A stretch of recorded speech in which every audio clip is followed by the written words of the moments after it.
I walked out of a job on December the 18th, 2004. I told my employer to shove the job up their arse, and I remember driving home, and it was a wonderful, liberating experience. It really was for those 3 hours whilst I drove home. I've arrived home, and I had a modest, terraced house like Coronation Street, if you recognise that, and I remember being outside the door going, shit. My blood had gone cold, because when you fucked up and you realise you're in trouble, that. And I opened the door, and standing before me was 8.5 stone of common sense.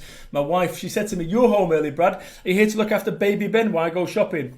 That's one way to look at it, Kerry. The other way is I've told my employer to shove the job up their ass. What do you think, boys and girls? My supportive wife said. She said, "You're a fucking idiot. Why couldn't you keep your mouth shut for 5 days and get your Christmas pay?" She had a point. So I started my business off £25,000 in debt, no income, no idea what I was going to do, and the wife was furious with that decision.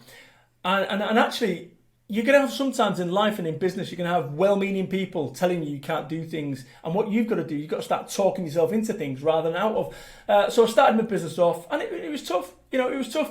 But looking back now, if I'd not done that, I wouldn't be living the life that I am now.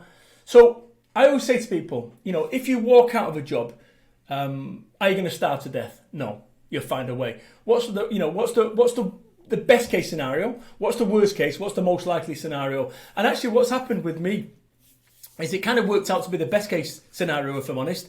But that just shows you, reverse up where we talked before, Mike.